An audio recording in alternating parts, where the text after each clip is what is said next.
Bienvenue dans ce nouvel épisode du Startup Show. Aujourd'hui, on va parler des femmes dans le monde des startups. Jingle.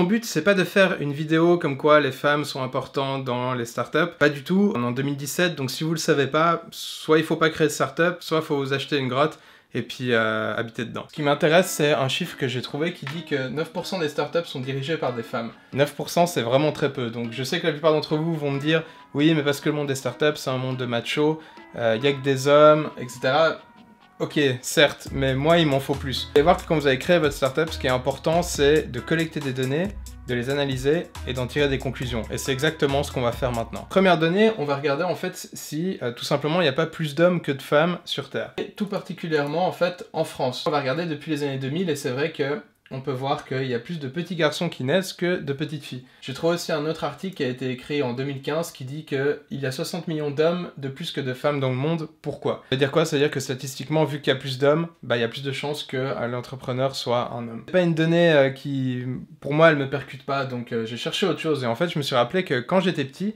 le seul accès à la technologie que j'avais, c'était les jeux vidéo. Et oui, ça paraît con, mais les télés à l'époque étaient pourraves, il n'y avait pas d'ordinateur ni de téléphone, ou alors c'était vraiment difficile d'y avoir accès. Le seul moyen pour moi de toucher et d'expérimenter de la technologie, c'était les jeux vidéo. Donc si je regarde en fait la statistique, dans les années 90, on voit en fait que seulement 10% des femmes jouent aux jeux vidéo. Là, si je regarde ces statistiques, qui a été faite en France en 2015, on voit qu'il y avait 44% de femmes qui jouaient pour 56% d'hommes. Je sais que maintenant, en 2016 et 2017, la proportion est plus ou moins... je crois qu'il y a plus de femmes qui jouent aux jeux vidéo que les hommes, ou en tout cas, c'est 50 pour 50. Donc ça a totalement changé par rapport à 1990. Maintenant, je me dis que, effectivement, quand on joue aux jeux vidéo, vu que c'était la seule technologie, après on a eu envie de toucher à des ordinateurs, après on a eu envie de savoir coder. Donc c'est peut-être ça, en tout cas pour moi, c'est ce qui m'a donné envie et ce qui m'a poussé à créer une startup dans le web, c'est parce que j'étais habitué à cette technologie. Donc de nouveau, c'est une statistique que j'ai pas trop envie de prendre en compte parce que y a plein de facteurs extérieurs qui entrent en jeu et qui sont pas là. Un des super pouvoirs que les femmes ont et que les hommes ont pas, c'est de pouvoir faire des enfants. Donc ce qui m'intéresse, c'est pas de savoir combien d'enfants vous avez, c'est plutôt à quel âge. Donc si on regarde cette statistique de nouveau de l'INSEE.fr, on voit que en 2016 en tout cas, les femmes font plutôt des enfants entre 25 et 34 ans. Effectivement, cet âge-là, c'est l'âge où on est normalement poussé à faire sa propre société, ou en tout cas on est plus motivé à le faire. Donc faire un enfant et faire une boîte en même temps, pour moi c'est complètement impossible. De nouveau, il n'y a pas toutes les femmes qui font des enfants, donc est-ce qu'on doit le prendre en considération ou pas?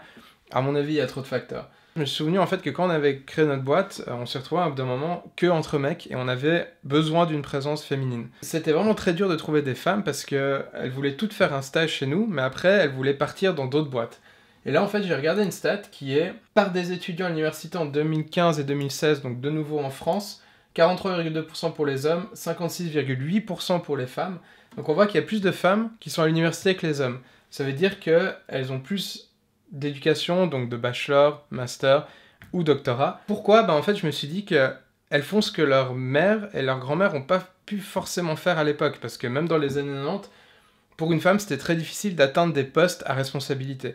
Et maintenant, c'est plus facile, c'est toujours pas 50-50, je l'avoue, mais au moins ça a été facilité. C'est vrai que les femmes ont peut-être autre chose à faire que de faire de la trottinette électrique et de jouer au ping-pong toute la journée.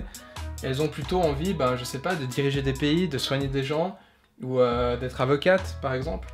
Donc je me dis que c'est peut-être ça la raison, en fait, des 9%, c'est que les femmes ont autre chose à faire, en fait, que créer des boîtes, et elles ont plutôt envie d'atteindre des postes à responsabilité. Pour conclure, je dirais que la diversité dans une startup, c'est essentiel. Plus vous allez avoir, en fait, d'opinions, d'avis différents, de style aussi, ça peut être non seulement ethnique, ça peut être aussi de religion, ça peut être homme-femme. Plus vous allez avoir cette diversité, plus en fait ça va vous permettre de créer une application ou un service ou un bien qui va toucher en fait plein de gens, toutes les femmes qui veulent faire des startups. Ne vous arrêtez pas seulement au yoga, les trucs végans et puis les jus de fruits, parce que vous pouvez aussi faire autre chose. Faites du code, faites du marketing, faites du web, faites vraiment toutes ces choses. parce qu'on a besoin de vous dans les startups. J'aimerais aussi dire que j'ai fait moins de vidéos ces temps. Alors pourquoi? Là, il y a deux raisons. La première, c'est celle-ci, évidemment. Et puis la deuxième, bah, c'est celle-là.